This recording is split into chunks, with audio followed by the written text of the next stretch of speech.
¿Te has detenido a pensar en cuánto la comida moldea a quienes somos?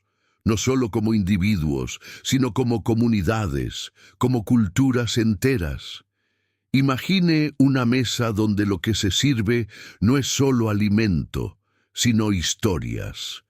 Historias que atraviesan siglos, conectando fe, identidad y propósito. Ahora, piensa en algo intrigante. ¿Por qué algunas tradiciones religiosas evitan ciertos alimentos mientras que otras los abrazan? Por ejemplo, ¿por qué los judíos y los musulmanes no comen carne de cerdo, pero los cristianos lo hacen sin restricciones? ¿Es una cuestión de salud, cultura o algo ainda más profundo? Esa pregunta nos transporta para un universo donde la alimentación no es solo una necesidad biológica, sino una expresión espiritual y cultural. Desde la antigüedad, las prácticas alimentarias han desempeñado un papel central en la forma en que los pueblos se conectan con lo divino y se diferencian unos de otros. La comida es mucho más que algo para sustentar el cuerpo. Refleja valores, simbolismos y en muchas ocasiones una conexión con algo más grande. Voy a compartir contigo algo fascinante. Hace miles de años, cuando los pueblos nómadas comenzaron a organizarse en comunidades, la comida era más que supervivencia, era un acto de fe. En el caso de los judíos, por ejemplo, las leyes alimentarias descritas en Levítico eran parte de un llamado a la santidad, una separación que los hacía únicos entre las naciones circundantes.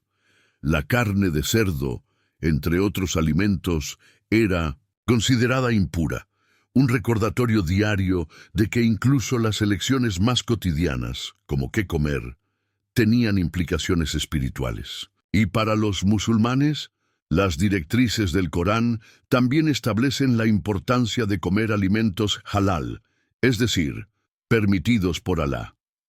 Estas prácticas refuerzan la disciplina y la pureza, elementos centrales de la fe islámica.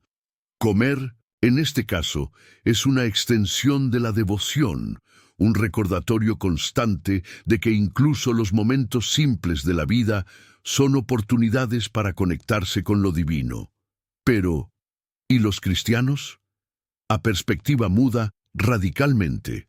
Con la llegada de Jesús y sus enseñanzas, el énfasis deja de estar en las reglas externas y pasa a la pureza del corazón. En los Hechos de los Apóstoles, por ejemplo, hay un momento en que Pedro tiene una visión que redefine las prácticas alimentarias.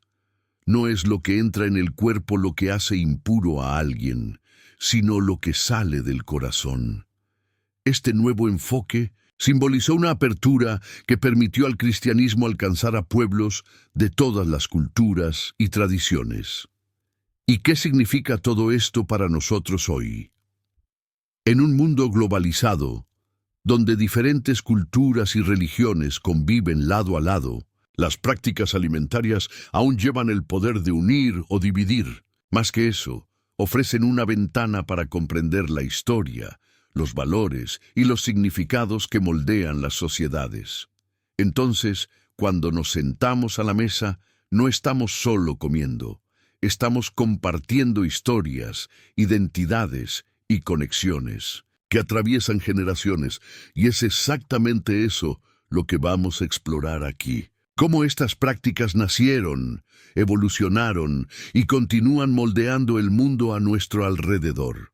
Prepárate para un viaje que comienza con la comida en el plato, pero nos lleva directamente al corazón de lo que significa ser humano. Ahora que ya estás intrigado sobre cómo la comida trasciende el papel de simple sustento, vamos a sumergirnos en la primera tradición que abordaremos, el judaísmo. Y créeme, esta historia es tan rica en significado que verás los alimentos kosher de una manera completamente diferente. Imagine estar en una cena de Shabbat. La mesa está puesta con pan chalá trenzado, vino kosher y platos que siguen rigurosamente las leyes descritas en la Torá.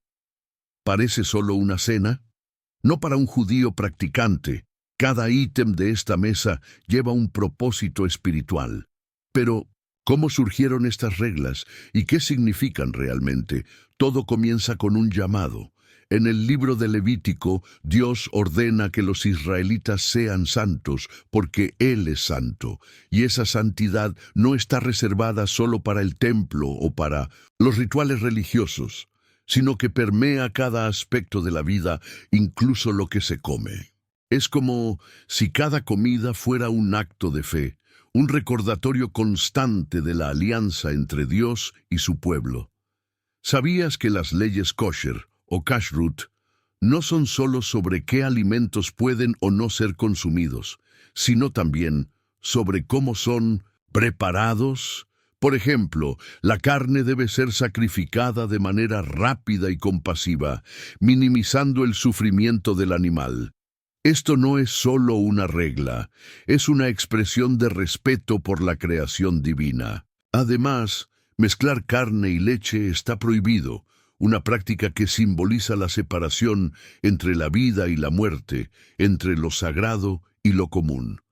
Pero lo que realmente impresiona es cómo estas leyes van más allá de la espiritualidad y tocan la vida práctica. Hace miles de años, antes de que se entendieran los microbios o las enfermedades transmitidas por los alimentos, las reglas kosher ya protegían a los israelitas.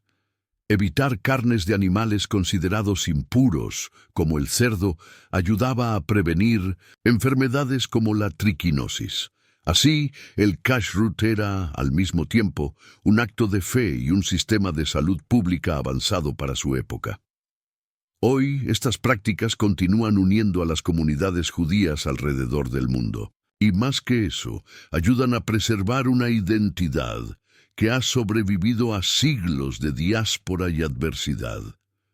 Es como si cada comida kosher fuera un vínculo con las generaciones pasadas, un acto de resistencia cultural y espiritual. Pero, en un mundo tan diverso, puedes preguntarte, ¿tienen sentido estas prácticas? La respuesta está en la forma en que el kashrut se adapta a los tiempos modernos. Hoy en día es posible encontrar productos kosher veganos, sin gluten e incluso adaptados para dietas bajas en calorías. Y aún más interesante, el mercado kosher está en expansión, con consumidores no judíos adhiriéndose a estos alimentos por considerarlos más saludables o éticos. Y aquí va un dato curioso.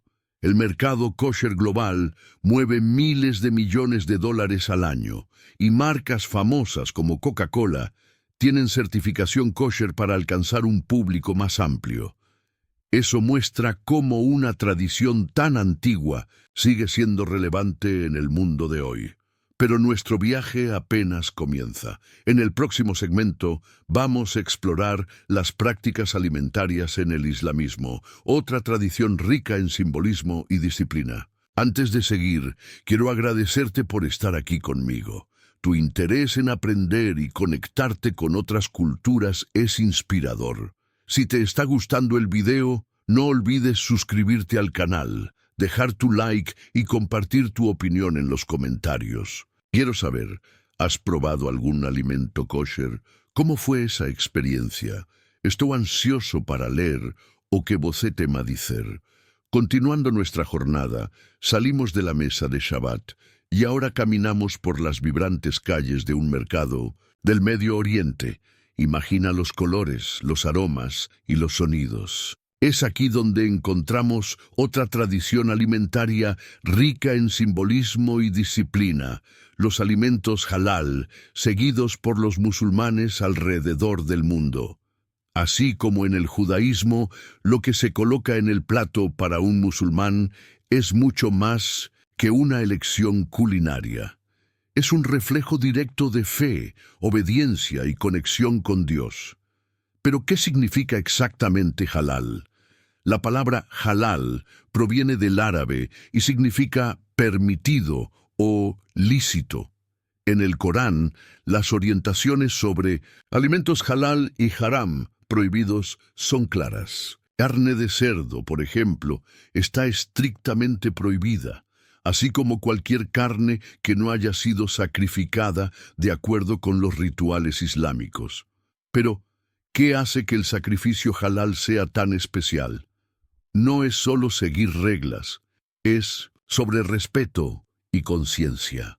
En el Islam, el sacrificio halal incluye una oración que reconoce la soberanía de Dios sobre la creación, además de prácticas que minimizan el sufrimiento del animal. Para un musulmán, comer alimentos halal es una forma de vivir en armonía con la voluntad divina.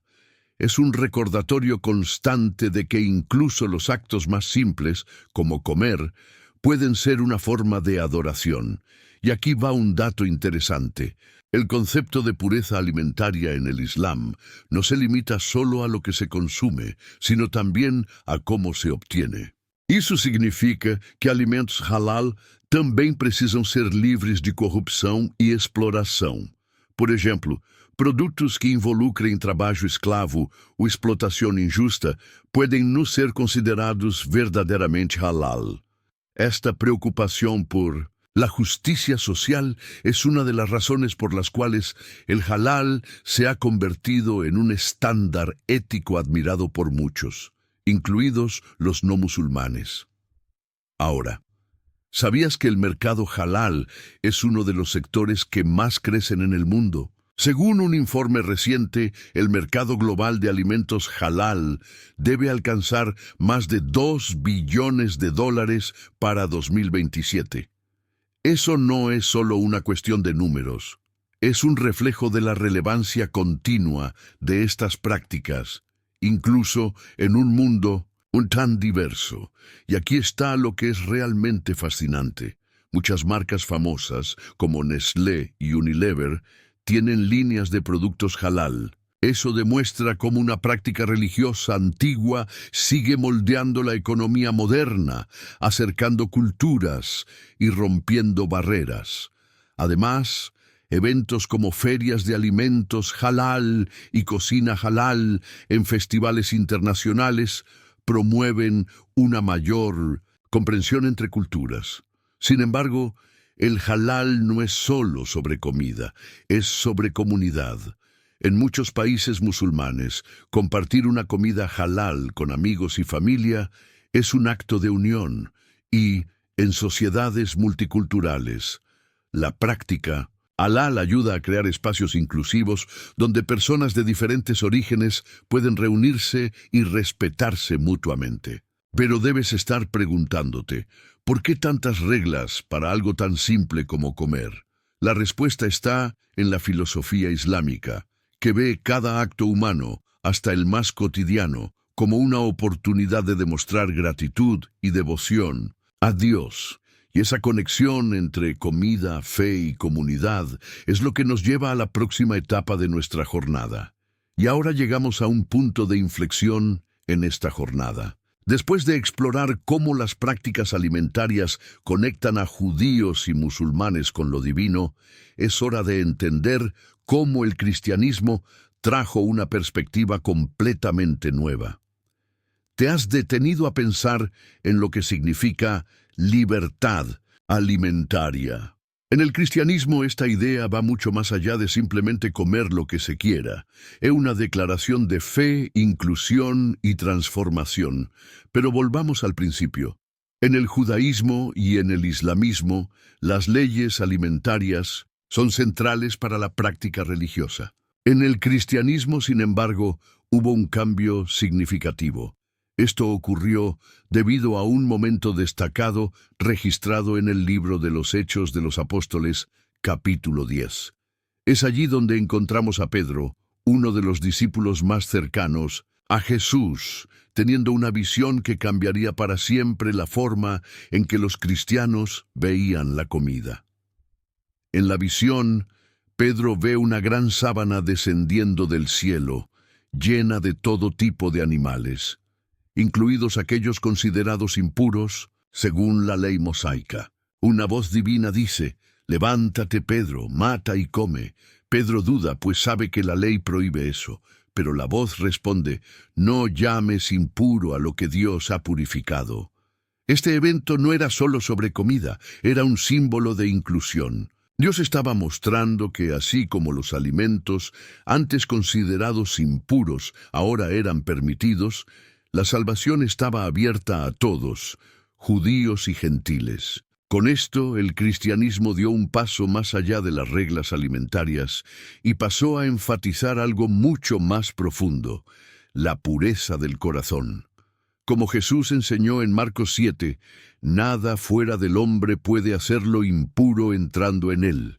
Al contrario, lo que sale del hombre es lo que lo hace impuro. Esta visión liberó a los cristianos de las restricciones alimentarias de la antigua alianza, destacando que la verdadera espiritualidad está en acciones, intenciones y en la transformación interior. Pero, ¿qué significa esto en el mundo moderno?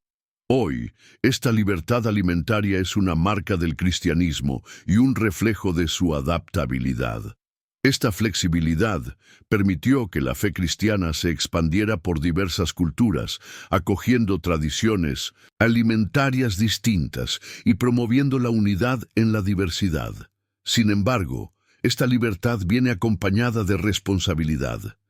En 1 Corintios 8, Pablo enseña que los cristianos deben considerar el impacto de sus elecciones sobre los demás. Por ejemplo, si comer carne sacrificada a ídolos escandalizaba a un hermano en la fe, era mejor evitarlo. Ese principio sigue siendo válido hoy. La libertad nunca debe ser utilizada para herir o dividir, sino para construir comunidades basadas en el amor y la empatía. Y aquí va un detalle curioso. Mientras las restricciones alimentarias se han flexibilizado, la comida sigue siendo un símbolo poderoso en el cristianismo. Piensa en la Cena del Señor o Eucaristía, donde pan y vino se usan para recordar el sacrificio de Jesús. Es un momento en que la alimentación adquiere una dimensión profundamente espiritual, conectando a los cristianos entre sí y con Dios. Énfasis en la libertad y en la transformación es lo que hace que el cristianismo sea tan universal. Nos recuerda que la verdadera santidad no está en el plato, sino en el corazón. Y más que eso, nos desafía a usar nuestra libertad para construir puentes, respetar diferencias y vivir en amor. Llegamos al final de este nuestro viaje, pero es aquí donde las reflexiones se profundizan y las conexiones se vuelven más evidentes. A lo largo de este video, exploramos cómo la alimentación es mucho más que una simple necesidad física. Ella es un poderoso símbolo de identidad, fe y cultura. Ahora es hora de reunir todos esos elementos y reflexionar sobre lo que significan en un mundo cada vez más conectado, pero aún marcado por tantas divisiones. ¿Te acuerdas de cómo empezamos? Hablando sobre la mesa como un lugar de historias, un espacio donde se encuentran tradiciones y se pueden celebrar las diferencias.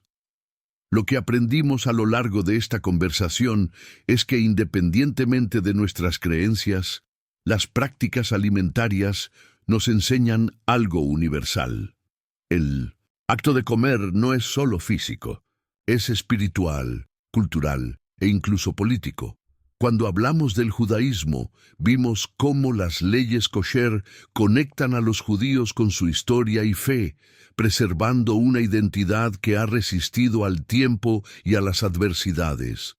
En el islamismo, aprendemos que el concepto de halal no es solo sobre lo que se come, sino sobre cómo se vive, con justicia, respeto y reverencia a lo divino. Y en el cristianismo, exploramos la idea transformadora de que la verdadera pureza viene del corazón y no de lo que entra en el cuerpo. Juntas, essas tradições mostram que a comida é, ao mesmo tempo, um meio de separação e de união. E aquí hay algo fascinante. Incluso en sus diferencias, estas prácticas comparten valores en común.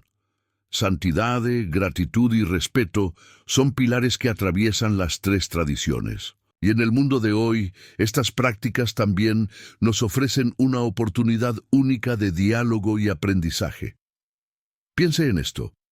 Mientras que las divisiones religiosas a menudo dominan los debates, las tradiciones alimentarias tienen el potencial de construir puentes. Después de todo, ¿a quién no le gusta compartir una buena comida? Pero, ¿cómo se aplica esto a nuestra vida cotidiana? En un mundo globalizado, las tradiciones alimentarias están más visibles que nunca. Los mercados de alimentos kosher y halal están en crecimiento no solo en comunidades religiosas, sino también entre personas que buscan alternativas éticas y saludables. Además, movimientos como el slow food y el consumo consciente resuenan con los valores de respeto y cuidado que encontramos en esas tradiciones. Aquí va un dato interesante. Según informes recientes, el mercado halal debe alcanzar más de $2 billones hasta 2027, mientras que el mercado kosher también crece exponencialmente, especialmente en países con poblaciones diversas. Esto muestra cómo estas prácticas, que comenzaron como mandamientos religiosos, ahora tienen un impacto global, influyendo en la economía, la cultura e incluso en las tendencias alimentarias. Y, por supuesto, no podemos olvidar el papel de la comida como herramienta de unión. En muchas ciudades alrededor del mundo, eventos interreligiosos están usando la culinaria como forma de promover la comprensión mutua. ¿Te has imaginado participar en una cena donde se sirven platos kosher, halal y tradicionales cristianos uno al lado del otro? Esa es la esencia de lo que significa encontrar unidad en la diversidad. Pero hay un punto final que quiero destacar. Por más que la comida sea un símbolo de identidad y fe, lo que realmente importa es cómo usamos esa identidad para impactar el mundo a nuestro alrededor. Las tradiciones alimentarias nos enseñan a ser más conscientes, más conectados y más agradecidos. Y esa lección es algo que podemos llevar más allá de la mesa. Al finalizar este video, quiero dejarte una invitación. Mira tu próxima comida con otros ojos. Piense en de dónde vino ese alimento, en las manos que lo prepararon y en los significados que lleva consigo. ¿Acaso el acto de comer puede ser una forma de honrar algo más grande, ya sea Dios, la naturaleza o la propia vida? Si te gustó esta conversación, tengo buenas noticias. Esta es solo una de las muchas exploraciones que haremos en este canal. Hay tantos otros temas para discutir, desde la historia de otras tradiciones culturales hasta cómo la comida influye en nuestra salud física, emocional y espiritual. Entonces, si aún no te has suscrito, ahora es el momento. Deja también tu like, porque eso ayuda mucho al canal a crecer, y comparte tu opinión en los comentarios. ¿Cuál fue la parte que más te impactó? ¿Has participado en un evento que conectó diferentes culturas a través de la comida? Quiero mucho escuchar tus historias. Muchas gracias por estar aquí conmigo hasta ahora. Es un honor compartir este viaje contigo. Y recuerda, cada comida es una oportunidad para celebrar quiénes somos, aprender sobre el otro y crear un mundo más unido. Hasta el próximo video.